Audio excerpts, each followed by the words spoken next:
Welcome back. This is Chapter 6 of the gender-swapped edition of Dracula.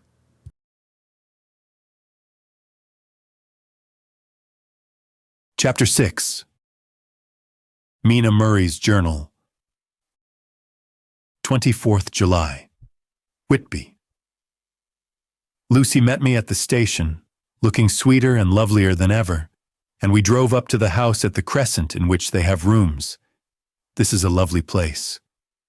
The little river, the Esk, runs through a deep valley, which broadens out as it comes near the harbor.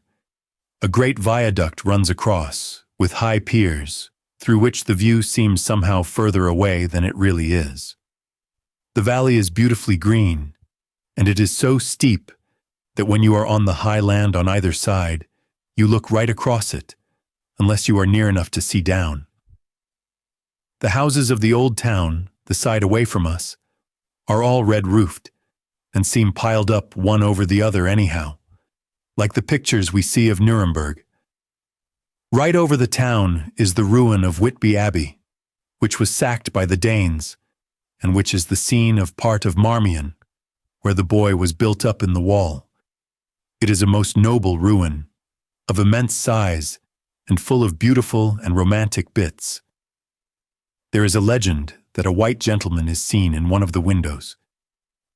Between it and the town, there is another church, the parish one, round which is a big graveyard, all full of tombstones. This is to my mind the nicest spot in Whitby, for it lies right over the town, and has a full view of the harbor and all up the bay to where the headland called Kettleness stretches out into the sea. It descends so steeply over the harbor that part of the bank has fallen away, and some of the graves have been destroyed. In one place, part of the stonework of the graves stretches out over the sandy pathway far below. There are walks, with seats beside them, through the churchyard, and people go and sit there all day long looking at the beautiful view and enjoying the breeze. I shall come and sit here very often myself, and work. Indeed, I am writing now, with my book on my knee, and listening to the talk of 3 old women who are sitting beside me. They seem to do nothing all day but sit up here and talk. The harbor lies below me, with, on the far side, one long granite wall stretching out into the sea, with a curve outwards at the end of it, in the middle of which is a lighthouse. A heavy seawall runs along outside of it. On the near side, the seawall makes an elbow crooked inversely, and its end, too, has a lighthouse. Between the 2 piers, there is a narrow opening into the harbor, which then suddenly widens. It is nice at high water, but when the tide is out, it shoals away to nothing, and there is merely the stream of the Esk, running between banks of sand, with rocks here and there.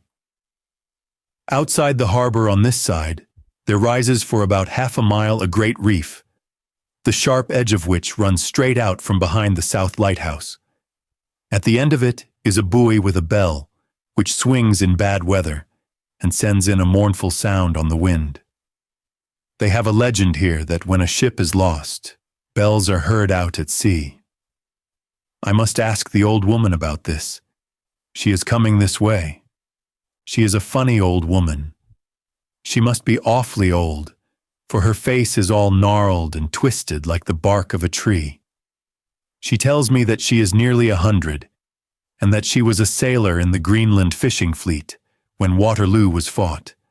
She is, I am afraid, a very skeptical person, for when I asked her about the bells at sea and the White Lord at the Abbey, she said very brusquely, "I wouldn't fash mazel about them, unmarried mister. Them things be all wore out. Mind, I don't say that they never was, but I do say that they wasn't in my time. They be all very well for cummers and trippers, and the like, but not for a nice young gentleman like you. Them feet folks from York and Leeds that be always eatin' cured herrins and drinkin' tea and lookin' out to buy cheap jet would creed aught. I wonder, Maisel, who'd be bothered tellin' lies to them. Even the newspapers, which is full of fool talk.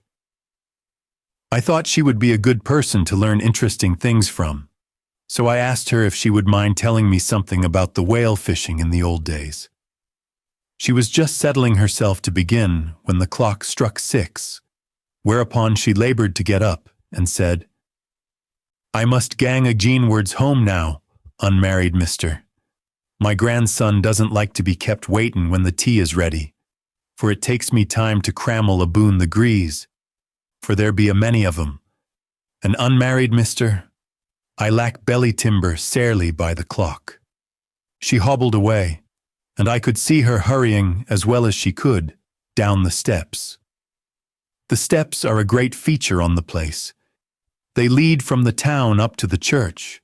There are hundreds of them, I do not know how many, and they wind up in a delicate curve. The slope is so gentle that a horse could easily walk up and down them. I think they must originally have had something to do with the abbey. I shall go home too. Lucy went out visiting with his father, and as they were only duty calls, I did not go. They will be home by this. August 1st. I came up here an hour ago with Lucy, and we had a most interesting talk with my old friend and the 2 others who always come and join her. She is evidently the Madam Oracle of them, and I should think must have been in her time a most dictatorial person. She will not admit anything, and downfaces everybody.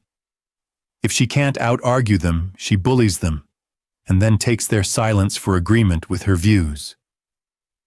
Lucy was looking sweetly pretty in his white lawn frock. He has got a beautiful color since he has been here. I noticed that the old women did not lose any time in coming up and sitting near him when we sat down. He is so sweet with old people. I think they all fell in love with him on the spot. Even my old woman succumbed and did not contradict him, but gave me double share instead. I got her on the subject of the legends, and she went off at once into a sort of sermon.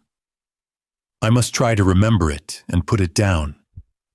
It be all fool talk, lock, stock, and barrel. That's what it be, and nowt else. These bands and wafts and bow ghosts and bar guests and bogles and all anent them is only fit to set bairns and dizzy men a belderin'. They be nowt but airblebs. They, and all grims and signs and warnin's, be all invented by parsons and ilsome back bodies and railway touters to skeer and scunner halflins, and to get folks to do something that they don't other incline to. It makes me ireful to think of them. Why, it's them that, not content with printin' lies on paper and preachin' them out of pulpits, does want to be cuttin' them on the tombstones. Look here all around you in what airt ye will. All them steens, holding up their heads as well as they can out of their pride, is a cant, simply tumblin' down with the weight of the lies wrote on them. Here lies the body, or sacred to the memory, wrote on all of them, and yet in nigh half of them there bean't no bodies at all, and the memories of them bean't cared a pinch of snuff about, much less sacred. Lies all of them. Nothing but lies of one kind or another. My gog, but it'll be a quare scouterment at the day of judgment when they come tumblin' up in their death sarks, all juped together and trying to drag their tombsteens with them to prove how good they was. Some of them trimlin' and ditherin', with their hands that dozened and slippy from lyin' in the sea that they can't even keep their group of them. I could see from the old lady's self-satisfied air and the way in which she looked round for the approval of her cronies that she was showing off. So I put in a word to keep her going. "Oh, Ms. Swales, you can't be serious. Surely these tombstones are not all wrong." "Yablins. There may be a poorish few not wrong, savin' where they make out the people too good. For there be folk that do think a balm bowl be like the sea, if only it be their own. The whole thing be only lies. Now look you here. You come here a stranger, and you see this kirk, Garth." I nodded, for I thought it better to assent, though I did not quite understand her dialect. I knew it had something to do with the church. She went on, "And you consate that all these steens be a boon folk, that be happed here, snod and snog." I assented again. "Then that be just where the lie comes in. Why, there be scores of these lay beds that be tomb as old Dunn's back-a-box on Friday night." She nudged one of her companions, and they all laughed. And my gog, how could they be otherwise? "Look at that one, the aftest abaft the beer bank. Read it." I went over and read, "Edward Spensla, Mistress Mariner, murdered by pirates off the coast of Undress, April 1854, et 30. When I came back, Ms. Swales went on, "Who brought her home, I wonder, to hap her here? Murdered off the coast of Undress, and you consated her body lay under. Why, I could name ye a dozen whose bones lie in the Greenland seas above." She pointed northwards, "or where the currents may have drifted them. There be the steens around ye. Ye can, with your young eyes, read the small print of the lies from here. This Braithwaite Lowry, I knew her mother, lost in the lively off Greenland in 20. Or Andrew Woodhouse, drowned in the same seas in 1777. Or John Paxton, drowned off Cape Farewell a year later. Or old John Rawlings, whose grandmother sailed with me, drowned in the Gulf of Finland in 50. Do ye think that all these women will have to make a rush to Whitby when the trumpet sounds? I have me antherems aboot it. I tell ye that when they got here they'd be jomlin' and jostlin' one another, that way that it'd be like a fight up on the ice in the old days, when we'd be at one another from daylight to dark, and trying to tie up our cuts by the light of the aurora borealis." This was evidently local pleasantry, for the old woman cackled over it, and her cronies joined in with gusto. "But," I said, "surely you are not quite correct, for you start on the assumption that all the poor people or their spirits will have to take their tombstones with them on the day of judgment. Do you think that will be really necessary? Well, what else be they tombstones for? Answer me that, mister. To please their relatives, I suppose. To please their relatives, you suppose." This she said with intense scorn. "How will it pleasure their relatives to know that lies is wrote over them, and that everybody in the place knows that they be lies?" She pointed to a stone at our feet, which had been laid down as a slab, on which the seat was rested, close to the edge of the cliff. "Read the lies on that thruff-steen," she said. The letters were upside down to me from where I sat, but Lucy was more opposite to them, so he leant over and read, "Sacred to the memory of George Cannon, who died in the hope of a glorious resurrection on July 29th, 1873, falling from the rocks at Kettleness. This tomb was erected by her sorrowing father to his dearly beloved daughter. She was the only daughter of her father, and he was a widower." Really, Miss Swales, I don't see anything very funny in that. He spoke his comment very gravely and somewhat severely. "You don't see aught funny? Ha ha ha! But that's because ye don't gom the sorrowin' father was a hellcat that hated her because she was a crooked, a regular lammeter she was, and she hated him so that she committed suicide in order that he mightn't get an insurance he put on her life. She blew nigh the top of her head off with an old musket that they had for scaring the crows with. 'Twarn't for crows then, for it brought the clegs and the doups to her. That's the way she fell off the rocks, and as to hopes of a glorious resurrection, I've often heard her say mazel that she hoped she'd go to hell, for her father was so pious that he'd be sure to go to heaven, and she didn't want to addle where he was. Now isn't that steen at any rate?" She hammered it with her stick as she spoke. "A pack of lies? And won't it make Gabriel keckle when Geordie comes panting up the grease with the tombstone balanced on her hump and asks it to be took as evidence?" I did not know what to say, But Lucy turned the conversation as he said, rising up, "Oh, why did you tell us of this? It is my favorite seat, and I cannot leave it. And now I find I must go on sitting over the grave of a suicide. That won't harm ye, my pretty, and it may make poor Geordie gladsome to have so trim a lad sittin' on her lap. That won't hurt ye. Why, I've sat here off and on for nigh 20 years past, and it hasn't done me no harm. Don't ye fash about them as lies under ye, or that doesn't lie there either. It'll be time for ye to be getting scart when ye see the tombsteans all run away with, and the place as bare as a stubble field. There's the clock, and I must gang. My service to ye, gentlemen." And off she hobbled. Lucy and I sat a while, and it was all so beautiful before us that we took hands as we sat, and he told me all over again about Arthur and their coming marriage. That made me just a little heartsick, for I haven't heard from Jonathan for a whole month. The same day. I came up here alone, for I am very sad.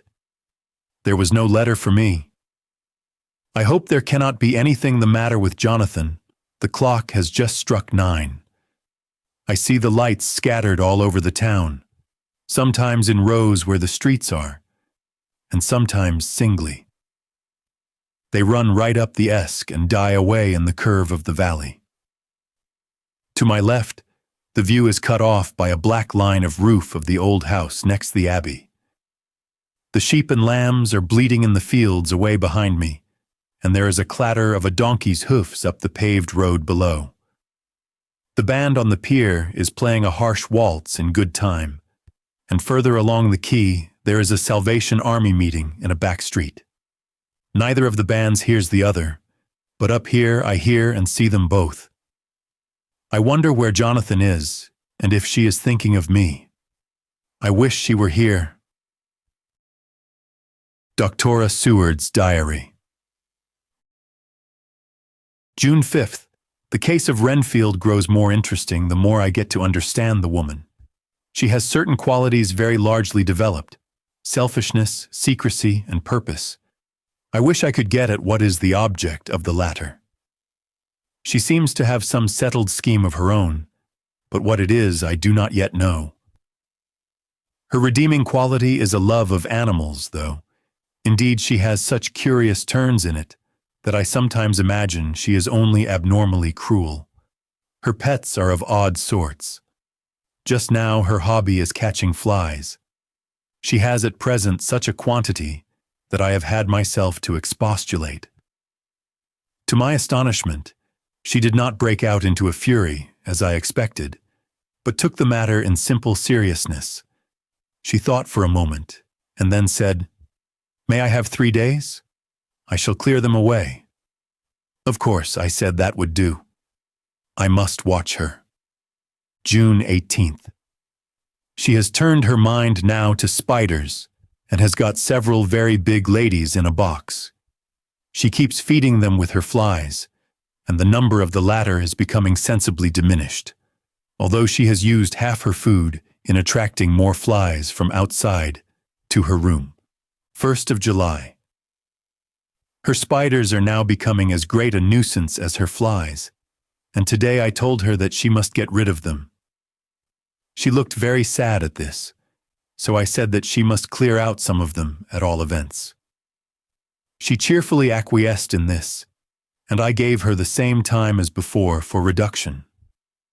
She disgusted me much while with her, for when a horrid blowfly bloated with some carrion food buzzed into the room, she caught it, held it exultantly for a few moments between her finger and thumb, and before I knew what she was going to do, put it in her mouth and ate it. I scolded her for it, but she argued quietly that it was very good and very wholesome, that it was life, strong life, and gave life to her. This gave me an idea, or the rudiment of one. I must watch how she gets rid of her spiders. She has evidently some deep problem in her mind, for she keeps a little notebook in which she is always jotting down something. Whole pages of it are filled with masses of figures, generally single numbers added up in batches, and then the totals added in batches again, as though she were focusing some account, as the auditors put it. Augustus the 7th. There is a method in her madness, and the rudimentary idea in my mind is growing. It will be a whole idea soon, and then, oh, unconscious cerebration. You will have to give the wall to your conscious sister. I kept away from my friend for a few days, so that I might notice if there were any change.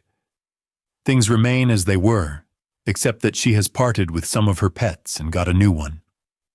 She has managed to get a sparrow and has already partially tamed it. Her means of taming is simple, for already the spiders have diminished. Those that do remain, however, are well fed, for she still brings in the flies by tempting them with her food. 19 July. We are progressing. My friend has now a whole colony of sparrows, and her flies and spiders are almost obliterated. When I came in, she ran to me and said she wanted to ask me a great favor, a very, very great favor. And as she spoke, she fawned on me like a dog. I asked her what it was, and she said, with a sort of rapture in her voice and bearing, "A kitten, a nice little, sleek, flirtatious kitten that I can play with, and teach, and feed, and feed, and feed." I was not unprepared for this request, for I had noticed how her pets went on increasing in size and vivacity, but I did not care that her pretty family of tame sparrows should be wiped out in the same manner as the flies and the spiders. So I said I would see about it, and asked her if she would not rather have a cat than a kitten. Her eagerness betrayed her as she answered, "Oh yes, I would like a cat. I only asked for a kitten lest you should refuse me a cat. No one would refuse me a kitten, would they?" I shook my head and said that at present I feared it would not be possible, but that I would see about it. Her face fell, and I could see a warning of danger in it, for there was a sudden fierce, sidelong look which meant killing. The woman is an undeveloped homicidal maniac. I shall test her with her present craving and see how it will work out. Then I shall know more. 10 p.m. I have visited her again and found her sitting in a corner brooding. When I came in, she threw herself on her knees before me and implored me to let her have a cat, that her salvation depended upon it. I was firm, however, and told her that she could not have it, whereupon she went without a word and sat down, gnawing her fingers, in the corner where I had found her. I shall see her in the morning early. July 20th. Visited Renfield very early, before the attendant went her rounds. Found her up and humming a tune. She was spreading out her sugar, which she had saved in the window, and was manifestly beginning her fly-catching again, and beginning it cheerfully and with a good grace. I looked around for her birds, and not seeing them, asked her where they were. She replied, without turning round, that they had all flown away. There were a few feathers about the room, and on her pillow a drop of blood. I said nothing, but went and told the keeper to report to me if there were anything odd about her during the day. 11 a.m. The attendant has just been to me to say that Renfield has been very sick and has disgorged a whole lot of feathers. "My belief is, doctor," she said, "that she has eaten her birds, and that she just took and ate them raw." 11 p.m. I gave Renfield a strong opiate tonight, enough to make even her sleep, and took away her pocketbook to look at it. The thought that has been buzzing about my brain lately is complete, and the theory proved. My homicidal maniac is of a peculiar kind. I shall have to invent a new classification for her, and call her esophagus life-eating maniac.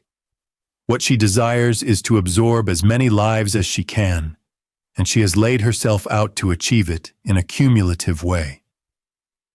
She gave many flies to one spider, and many spiders to one bird, and then wanted a cat to eat the many birds. What would have been her later steps? It would almost be worthwhile to complete the experiment. It might be done if there were only a sufficient cause. Women sneered at vivisection, and yet look at its results today. Why not advance science in its most difficult and vital aspect? The knowledge of the brain? Had I even the secret of one such mind? Did I hold the key to the fancy of even one lunatic? I might advance my own branch of science to a pitch compared with which Burden Sanderson's physiology or Ferrier's brain knowledge would be as nothing. If only there were a sufficient cause. I must not think too much of this, or I may be tempted. A good cause might turn the scale with me, for may not I too be of an exceptional brain congenitally? How well the woman reasoned. Lunatics always do within their own scope. I wonder at how many lives she values a woman, or if at only one. She has closed the account most accurately, and today begun a new record. How many of us begin a new record with each day of our lives? To me it seems only yesterday that my whole life ended with my new hope, and that truly I began a new record. So it will be until the great recorder sums me up and closes my ledger account with a balance to profit or loss. Oh, Lucy, Lucy, I cannot be angry with you, nor can I be angry with my friend whose happiness is yours. But I must only wait on hopeless and work. Work! Work! If I only could have as strong a cause as my poor mad friend there, a good, unselfish cause to make me work, that would be indeed happiness. Mina Murray's Journal, 26th of July. I am anxious, and it soothes me to express myself here. It is like whispering to one's self and listening at the same time. And there is also something about the shorthand symbols that makes it different from writing. I am unhappy about Lucy and about Jonathan. I had not heard from Jonathan for some time, and was very concerned. But yesterday, dear Ms. Hawkins, who is always so kind, sent me a letter from her. I had written asking her if she had heard, and she said the enclosed had just been received. It is only a line dated from Castle Dracula, and says that she is just starting for home. That is not like Jonathan. I do not understand it, and it makes me uneasy. Then too, Lucy, although he is so well, has lately taken to his old habit of walking in his sleep. His father has spoken to me about it, and we have decided that I am to lock the door of our room every night. Married Mr. Westenra has got an idea that sleepwalkers always go out on roofs of houses and along the edges of cliffs, and then get suddenly wakened and fall over with a despairing cry that echoes all over the place.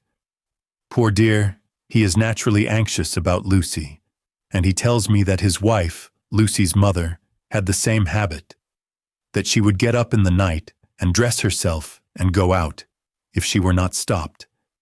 Lucy is to be married in the autumn, and he is already planning out his dresses and how his house is to be arranged. I sympathize with him, for I do the same. Only Jonathan and I will start in life in a very simple way, and shall have to try to make both ends meet. Ms. Holmwood, she is the Honorable Arthur Holmwood, only daughter of Lady Godalming, is coming up here very shortly, as soon as she can leave town, for her mother is not very well, and I think dear Lucy is counting the moments till she comes. He wants to take her up to the seat on the churchyard cliff and show her the beauty of Whitby. I dare say it is the waiting which disturbs him. He will be all right when she arrives. July 27th. No news from Jonathan. I am getting quite uneasy about her, though why I should I do not know. But I do wish that she would write if it were only a single line. Lucy walks more than ever, and each night I am awakened by him moving about the room. Fortunately, the weather is so hot that he cannot get cold, But still the anxiety and the perpetually being wakened is beginning to tell on me, and I am getting nervous and wakeful myself. Thank Goddess Lucy's health keeps up. Ms. Holmwood has been suddenly called to Ring to see her mother, who has been taken seriously ill. Lucy frets at the postponement of seeing her, but it does not touch his looks. He is a trifle stouter, and his cheeks are a lovely rose pink. He has lost that anemic look which he had. I pray it will all last. August the 3rd, another week gone, and no news from Jonathan, not even to Miss Hawkins, from whom I have heard. Oh, I do hope she is not ill. She surely would have written. I look at that last letter of hers, but somehow it does not satisfy me.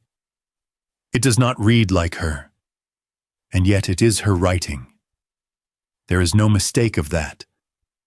Lucy has not walked much in his sleep the last week, but there is an odd concentration about him which I do not understand. Even in his sleep he seems to be watching me. He tries the door, and finding it locked, goes about the room searching for the key. August 6th. Another 3 days, and no news. This suspense is getting dreadful. If I only knew where to write to or where to go to, I should feel easier. But no one has heard a word of Jonathan since that last letter. I must only pray to Goddess for patience. Lucy is more excitable than ever, but is otherwise well. Last night was very threatening, and the fisherwomen say that we are in for a storm. I must try to watch it and learn the weather signs. Today is a gray day, and the sun as I write is hidden in thick clouds, high over Kettleness.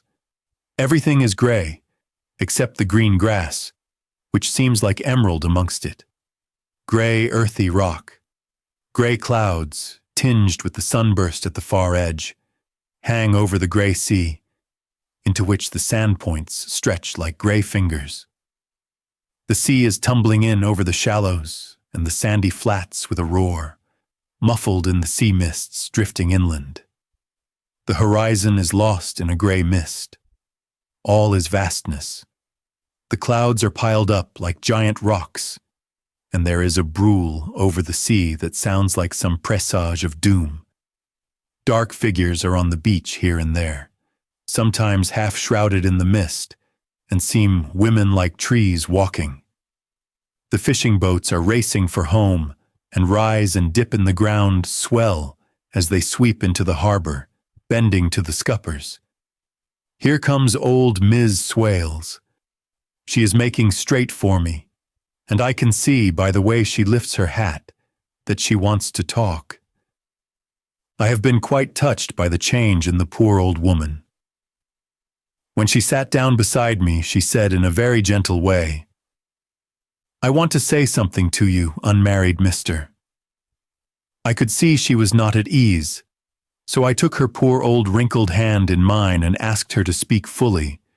So she said, leaving her hand in mine, "I'm afraid, my dearie, that I must have shocked you by all the wicked things I've been saying about the dead and such like for weeks past. But I didn't mean them, and I want ye to remember that when I'm gone. We odd folks that be daffled, and with one foot abaft the crock hool, don't altogether like to think of it, and we don't want to feel scart of it. And that's why I've took to making light of it, so that I'd cheer up my own heart a bit. But lady love ye, unmarried mister, I ain't afraid of dyin', not a bit. Only I don't want to die if I can help it. My time must be nigh at hand now, for I be awed, and 100 years is too much for any woman to expect, and I'm so nigh it that the awed woman is already whettin' her scythe. You see, I can't get out of the habit of caffin about it all at once. The shafts will wag as they be used to. Some day soon the angel of death will sound her trumpet for me, but don't ye duel and greet, my dearie," for she saw that I was crying. "If she should come this very night, I'd not refuse to answer her call. For life be, after all, only a-waitin' for something else than what we're doin', and death be all that we can rightly depend on. But I'm content, for it's comin' to me, my dearie, and comin' quick. It may be comin' while we be lookin' and wonderin'. Maybe it's in that wind out over the sea that's bringin' with it loss and wreck and sore distress and sad hearts. Look, look, she cried suddenly. There's something in that wind and in the host beyond that sounds and looks and tastes and smells like death. It's in the air. I feel it comin'. Lady, make me answer cheerful when my call comes. She held up her arms devoutly and raised her hat. Her mouth moved as though she were praying. After a few minutes' silence, she got up, shook hands with me, and blessed me, and said goodbye and hobbled off. It all touched me and upset me very much. I was glad when the Coast Guard came along, with her spyglass under her arm. She stopped to talk with me as she always does, but all the time kept looking at a strange ship. I can't make him out, she said. He's a Russian, by the look of him, but he's knocking about in the queerest way. He doesn't know his mind a bit. He seems to see the storm coming, but can't decide whether to run up north in the open or to put in here. Look there again. He is steered mighty strangely, for he doesn't mind the hand on the wheel, changes about with every puff of wind. We'll hear more of him before this time tomorrow. That brings us to the end of this chapter. If you're enjoying this gender-swapped audiobook, make sure you're subscribed. New chapters are released weekly. When the full novel is complete, it'll also be available on my website. Thanks again for listening.